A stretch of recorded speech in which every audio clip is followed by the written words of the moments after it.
أعوذ بالله من الشيطان الرجيم بسم الله الرحمن الرحيم والعصر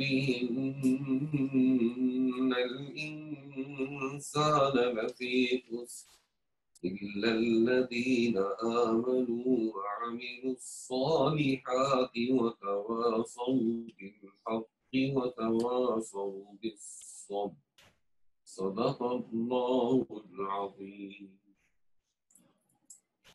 ونصلي على رسوله الكريم.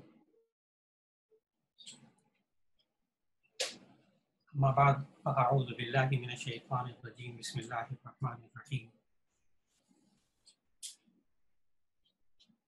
يا أيها الذين آمنوا اتقوا الله حق تقاته ولا تموتن إلا وأنتم مسلمون. صدق الله. اللہ رب العزت نے ہم سب کو دین اسلام کی تعلیم و تربیت کے اس سبق میں شریک ہونے کی توفیق عطا فرمائی. اللہ تعالیٰ اسے قبول فرما لے. اس سلسلے میں ہم سب سے پہلے ایمانیات کے شعبے میں بات کرتے ہیں، اور ایمان کی جو علامات ہیں وہ ہم نے گزشتہ سبق میں ان کا مطالعہ کیا.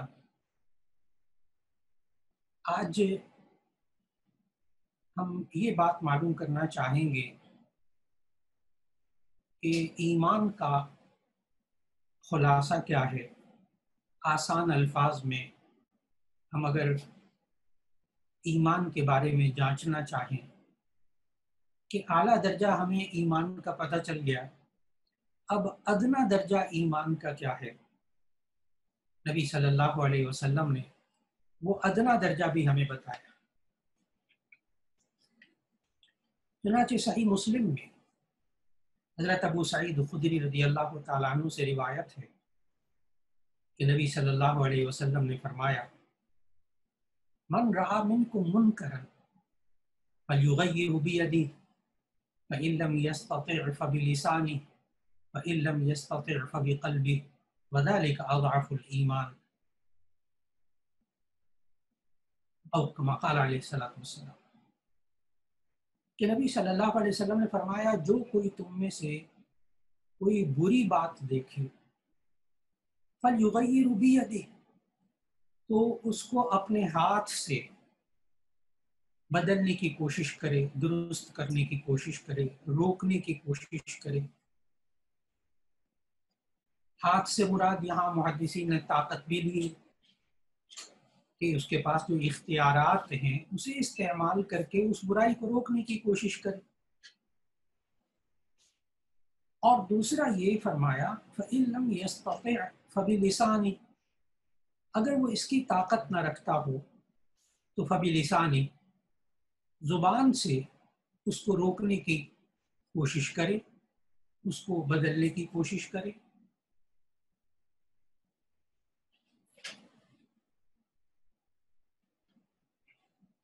اور اگر وہ اس کی بھی طاقت نہ رکھے زبان سے روکنے کی کہ آپ اس کو دین کی بات بتا دیں، آپ اس کو اس برائی کے بارے میں براہ راست کہہ دیں کہ یہ آپ برا کام نہ کیجیے، اس کا یہ گناہ ہے. آپ براہ راست ان کو یہ بتا دیجئے کہ دیکھیے اس گناہ سے توبہ اور استغفار کر لیجئے، آئندہ نہ کریں. آپ یوں بھی کہہ سکتے ہیں کہ اس گناہ یہ جو آپ غلط بات کر رہے ہیں اس کا نبی صلی اللہ علیہ وسلم نے، اللہ تعالیٰ نے یہ گناہ بتایا ہے، آپ یہ نہ کریں. مختلف طریقے اور حالات ایسے بنا دیے جائے زبان کے ذریعے، نصیحت کر دیجئے، تو ایسی صورت میں انشاءاللہ العزیز یہ دوسرا کام بھی آسانی سے ہو سکتا ہے کہ ہم زبان سے روک دیں. نمبر 3 فرمایا فَإِن لَمْ يَسْتَطِعْ فَبِقَلْبِهِ، اگر وہ اس کی طاقت بھی نہ رکھتا ہو، یعنی زبان سے بھی نہیں کہہ سکتا، حالات ایسے جیسے بسا اوقات بعض لوگ کہتے ہیں بس جی کیا کریں جی، ہمیں اب جوان اولاد ہے، اب ان کے سامنے چپ ہی رہنا پڑتا ہے، ہم تو زبان بھی نہیں ہلا سکتے. یا بسا اوقات دفاتر میں ایسا ہوتا ہے کہ افسر اپنا باس جو ہے وہ غلطی کر رہا ہے، کوئی بڑا غلطی کر رہا ہے، نہیں آپ سمجھ رہے کہ بھی ہم زبان سے بھی نہیں کہہ سکتے، اس کو روک بھی نہیں سکتے، تو نبی صلی اللہ علیہ وسلم نے پھر جو تیسری بات بتائی، فرمایا کہ اگر اس کی بھی فَإِن لَّمْ يَسْتَطِعْ فَبِقَلْبِهِ، اگر اس کی بھی طاقت نہیں رکھتا، نہ ہاتھ سے روک سکتا ہے نہ زبان سے روک سکتا ہے، تو کم از کم دل میں برا سمجھے۔ وَذَلِكَ أَضْعَفُ الْإِيمَانِ، اور یہ ایمان کی کمزور ترین نشانی، کمزور ترین درجہ ہے ایمان کا۔ اب اپنے ایمان کو بچانے کے لیے یہ ایک ایک بندے کے ذہن نشین ہونا چاہیے کہ یہ آخری درجے کے بارے میں کوئی نہیں کہہ سکتا میں یہ نہیں کر سکتا۔ کوئی ایک مرد، کوئی ایک عورت یہ نہیں کہہ سکتا کہ میں دل سے برائی کو برا نہیں سمجھ سکتی، میں مجبور ہوں۔ سوال ہی پیدا نہیں ہوتا۔ اس انسان کو، یہ انسان اب یہ تیسرے ایمان کا جو آخری درجہ نبی صلی اللہ علیہ وسلم نے بتایا، اس میں کوئی انسان بے بس نہیں ہے۔ دل سے تو برا سمجھ سکتے ہیں، اس کو کون روک رہا ہے؟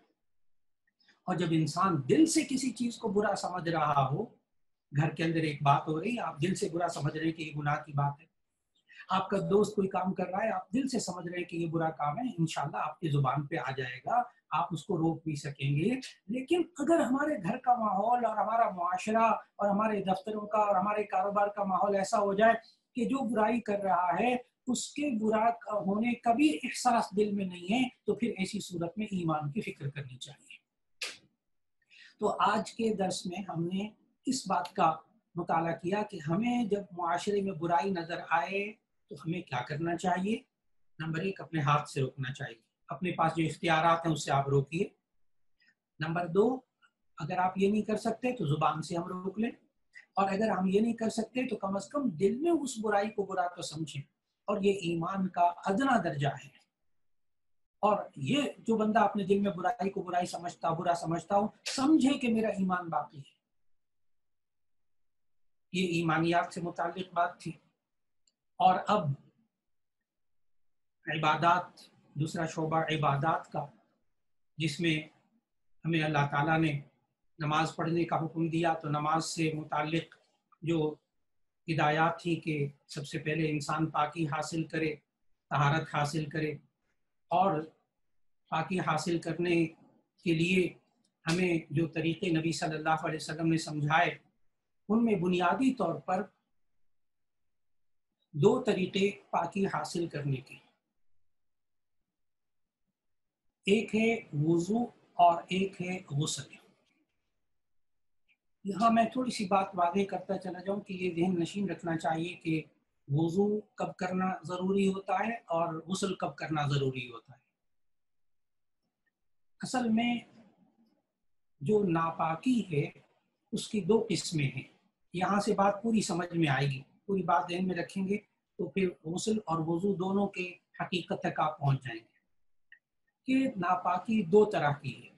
جیسے ہم ایک تو ناپاکی کہتے ہیں جو ہمیں نظر آتی ہے، جیسے پیشاب ہے، براز ہے، خون ہے، پیپ ہے، گوبر ہے۔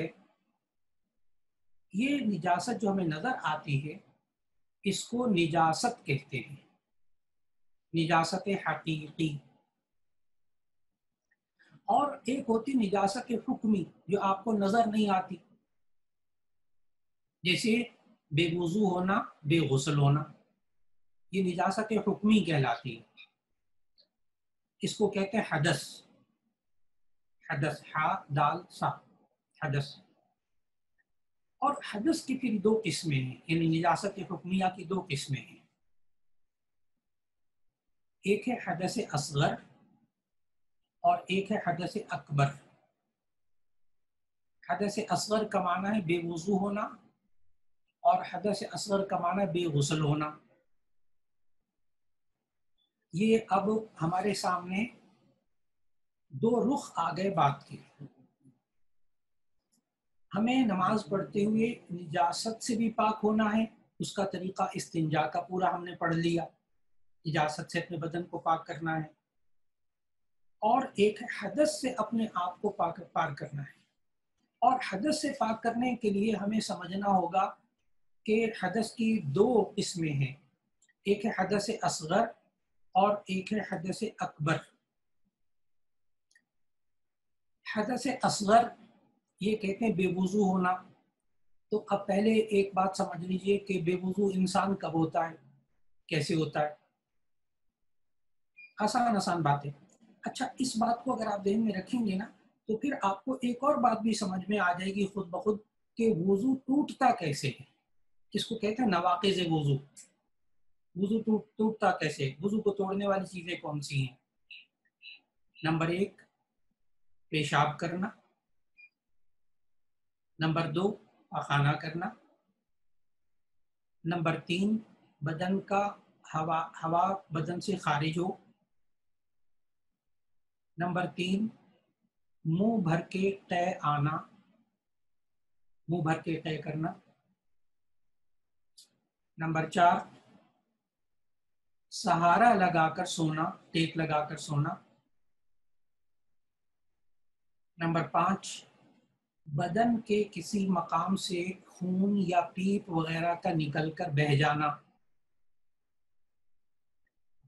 یہ 5 بنیادی طور پر آپ ذہن میں رکھ لیں. اور اس کے علاوہ 4 اور ہیں لیکن وہ کبھی کبھی چونکہ پیش آتے ہیں وہ میں الگ سے بتا دیتا ہوں. ایک یہ کہ نشہ ہو، نشے میں جائے تو بھی وضو ٹوٹ جاتا ہے نشہ کرنے سے، کہ انسان اپنے آپ میں نہ رہے اتنا نشہ ہو، اور بے ہوش ہونے کی وجہ سے بھی وضو ٹوٹ جاتا ہے. اور ایک یہ کہ دیوانہ کوئی انسان بالکل شیزوفینیا میں مبتلا ہو جائے اس سے بھی وضو ٹوٹ جاتا ہے. ایک یہ کہ نماز میں اتنی زور سے ہنسے کہ پاس والا سن لے تو اس سے بھی وضو ٹوٹ جاتا ہے. تو یہ 4 الگ ہیں، ایک نشہ، ایک بے ہوش ہونا، ایک دیوانہ ہونا، نماز میں ہنسنا. یہ چاروں کو ذرا الگ کر دیں. تو جو عام زندگی میں پیش آتے ہیں نا وہ یہ 5 پہلے ہیں. تو وضو کو توڑنے والی چیزیں کون سی ہیں، یعنی جن سے انسان بے وضو ہوتا ہے؟ پیشاب، نمبر 2 پخانہ، نمبر 3 ہوا کا بدن سے نکلنا، نمبر 3 منہ بھر کے قے کرنا، نمبر 4 سہارا لگا کر سونا، نمبر 5 بدن کے کسی مقام سے خون یا پیپ وغیرہ کا نکلنا. اب کسی بندے کو اب وضو اگر وہ کرنا چاہے تو اس کو پھر وضو کا پورا طریقہ سمجھائیں گے بھی. اور اسی طرح جب غسل کی بات آئے گی تو پھر اس وقت یہ بات سمجھنی ہوگی کہ غسل کن چیزوں کی وجہ سے واجب ہوتا ہے اور غسل کا طریقہ کیا ہے. بس ہم جب یہ 2 باتیں سمجھیں گے تو اسی صورت میں ہمیں نماز کی تیاری کے لیے طہارت کا عمل جو ہے وہ مکمل ہو جائے گا انشاءاللہ. پہلے ہم وضو کو لے لیتے ہیں کہ ہم نے یہ سمجھا کہ وضو کو توڑنے والی چیزیں کون سی ہیں، یعنی بے وضو انسان کون سا ہوتا ہے. یعنی انسان حدث اصغر سے پاکی حاصل کرنے کا جو طریقہ ہے وہ وضو کہلاتا ہے. بس یہ پوری بات اب مکمل ہو گئی کہ حدث اصغر کس کو کہتے ہیں، بے وضو ہونے کو، اور اس سے پاک ہونے کا طریقہ ہے وضو کرنا. اب وضو کے بارے میں ہم بات کرتے ہیں. سب سے پہلے وضو کے فرائض ذہن میں رکھنے چاہیے کہ وضو کے کل 4 فرض ہیں.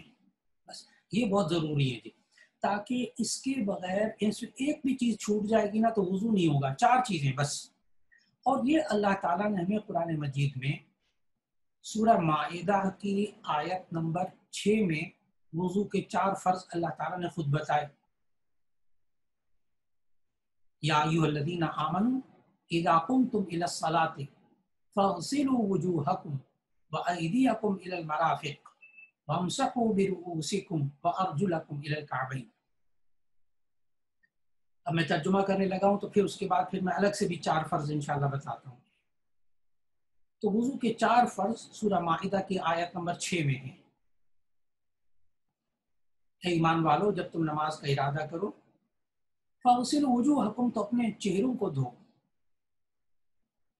وایدیکم الی المرافق نمبر 2 اپنے دونوں ہاتھوں کو کوہنیوں سمیت دھو،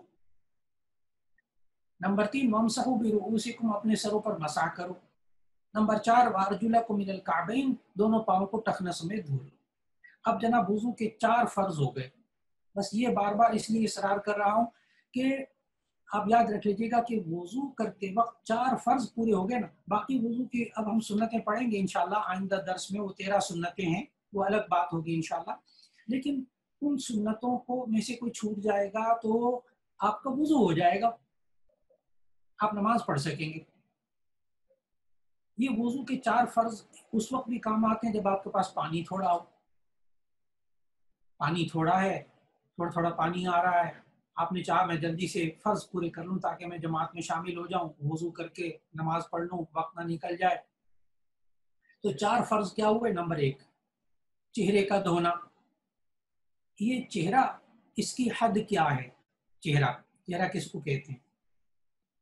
پیشانی کے بالوں کے اگنے کی جگہ سے لے کر ٹھوڑی کے نیچے تک، اور ایک کان کی لو سے دوسرے کان کی لو تک، یہ کہلاتا ہے چہرہ۔ میں نے 4 حدیں بتا دی چہرے کی، پیشانی کے بالوں سے لے کے ٹھوڑی کے نیچے تک، اور ایک کان کی لو سے دوسرے کان کی لو تک، یہ کہلاتا ہے چہرہ۔ اس کو دھونا 1 بار فرض ہے۔ نمبر 2 دونوں ہاتھوں کو کونیوں سمیت دھونا 1 مرتبہ، یہ بھی فرض۔ نمبر 3 سر کے چوتھائی حصے کا مسح کرنا، یہ فرض۔ نمبر 4 دونوں پاؤں کو ٹخنوں سمیت دھونا، یہ فرض۔ آج ہم نے عبادات کے اندر وضو کے 4 فرائض کا مطالعہ کیا، سنت وضو کی پھر انشاءاللہ آئندہ درس میں۔ اب تیسرا شعبہ معاملات کا۔ معاملات میں ہم نے حقوق کا مطالعہ کرنا شروع کیا، اور والدین کے حقوق کے بارے میں ہم نے اہمیت پڑھی، اور والدین کا کہاں تک کہنا ماننا چاہیے، اس بات کا ہم نے مطالعہ کیا۔ نبی صلی اللہ علیہ وسلم نے ہمیں والد کے بارے میں الگ سے بھی احکامات دیے، اور ماں کے بارے میں خاص طور پر الگ سے احکامات دیے۔ آج کے درس میں ہم والدہ کو خاص طور پر اہمیت کے ساتھ نبی صلی اللہ علیہ وسلم نے جو ہمیں احکامات دیے، وہ یہ ایک حکم تو ہمیں معلوم ہوتا ہے اس حدیث سے جو حضرت بہز ابن حکیم رحمہ اللہ اپنے والد سے اور اپنے دادا سے روایت کرتے ہیں کہ میں نے رسول اللہ صلی اللہ علیہ وسلم سے پوچھا کہ میں احسان کا معاملہ کس کے ساتھ کروں، میں کس کے ساتھ اچھا سلوک کروں؟ آپ صلی اللہ علیہ وسلم نے فرمایا اپنی ماں کے ساتھ۔ راوی کہتے میں نے پھر پوچھا کس سے نیکی کروں؟ فرمایا اپنی ماں سے۔ میں نے تیسری مرتبہ پھر اپنے سوال کو دہرایا تو آپ صلی اللہ علیہ وسلم نے فرمایا اپنی ماں کے ساتھ اچھا سلوک کرو، نیکی کرو۔ میں نے پھر چوتھی مرتبہ پوچھا کہ کس سے بھلائی کروں؟ آپ صلی اللہ علیہ وسلم نے فرمایا باپ کے ساتھ، پھر جو قریبی رشتہ دار ہو وہ مقدم ہے۔ اب اس حدیث میں نبی صلی اللہ علیہ وسلم نے ہمیں ماں باپ میں سے ماں کی اہمیت بہت زیادہ بتائی۔ کیا آپ اچھا سلوک کرنا چاہتے ہیں؟ ماں کے ساتھ کریں، پھر والد کے ساتھ اچھا سلوک کریں، پھر جو قریبی رشتہ دار ہو اس کے ساتھ اچھا سلوک کریں۔ اور پھر نبی صلی اللہ علیہ وسلم نے ہمیں سمجھایا کہ حضرت عبداللہ ابن عباس رضی اللہ تعالیٰ عنہ سے روایت ہے صحیح مسلم میں کہ جو نیک اولاد بھی اپنے ماں باپ پر محبت بھری ایک نظر ڈالتی ہے، اس کے بدلے میں اللہ تعالیٰ اس کو ایک حج مقبول کا ثواب عطا فرماتا ہے۔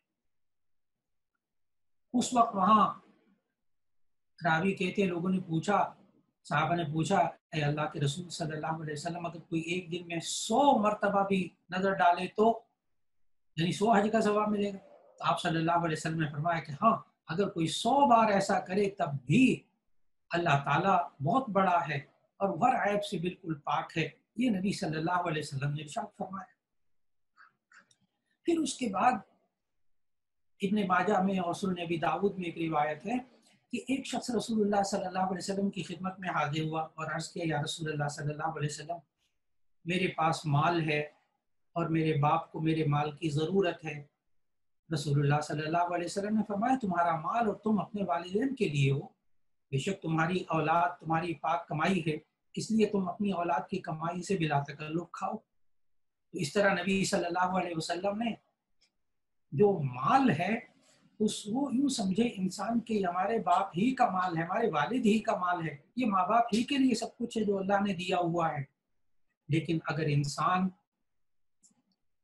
ماں باپ کی خدمت میں کوئی کوتاہی کر دیتا ہے تو ایسی صورت میں نبی صلی اللہ علیہ وسلم کا ایک ارشاد موجود، حضرت عبداللہ ابن عباس رضی اللہ تعالیٰ عنہ سے روایت ہے کہ مسلمان کے ماں باپ مسلمان ہیں، صبح و شام اجر و ثواب کی نیت سے ان کی خدمت میں حاضر ہوتا ہے تو اللہ تعالیٰ اس کے لیے جنت کے 2 دروازے کھول دیتا ہے، اور اگر والدین میں سے ایک ہے تو جنت کا 1 دروازہ کھول دیتا ہے، اور اگر دونوں میں سے کسی کو ناراض کیا اور غصہ دلایا تو جب تک وہ راضی خوش نہ ہو اللہ بھی خوش نہیں ہوتا۔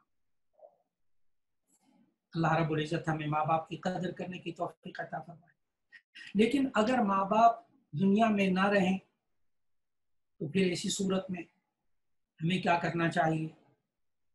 ایک شخص نبی صلی اللہ علیہ وسلم کی خدمت میں حاضر ہوئے، عرض کیا یا رسول اللہ صلی اللہ علیہ وسلم، کیا والدین کے مرنے کے بعد بھی ان کے ساتھ اچھے سلوک کی کوئی صورت باقی رہ جاتی ہے؟ تو نبی صلی اللہ علیہ وسلم نے فرمایا ہاں، ان کے لیے دعا کرنا، ان کے لیے استغفار کرنا، ان کی کوئی وصیت ہو اس کو پورا کرنا، ان کے رشتہ داروں سے اچھا سلوک کرنا، اور والدین کے دوستوں کی تعظیم کرنا۔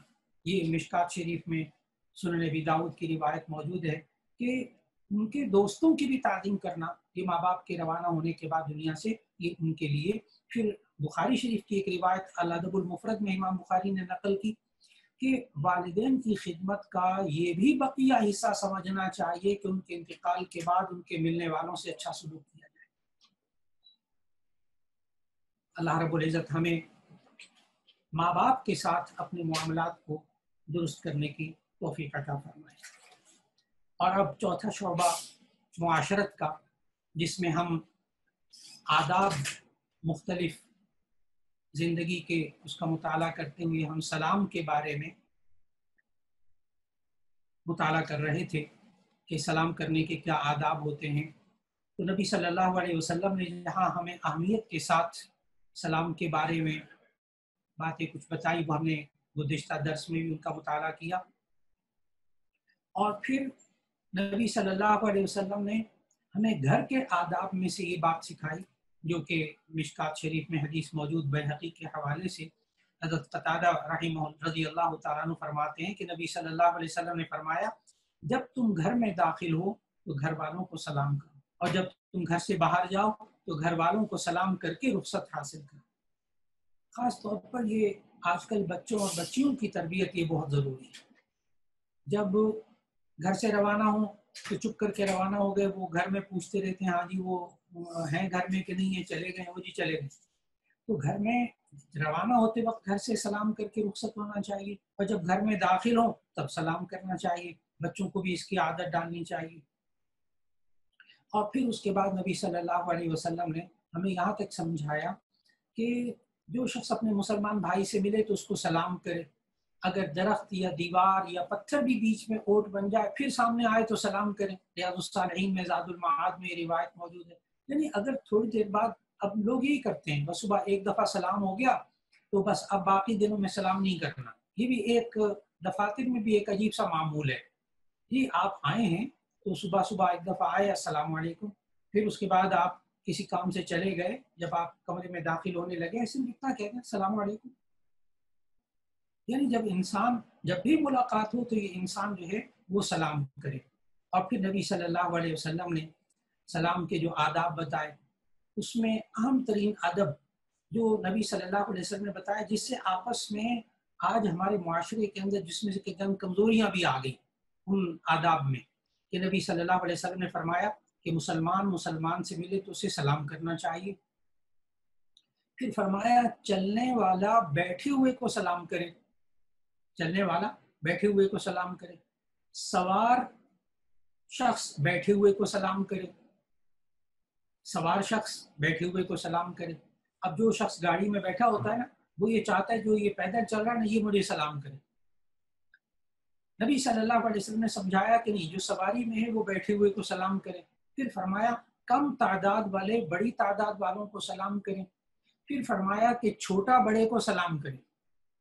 اب یہ دیکھیے گا، گزشتہ درس میں بھی یہ بات آئی تھی کہ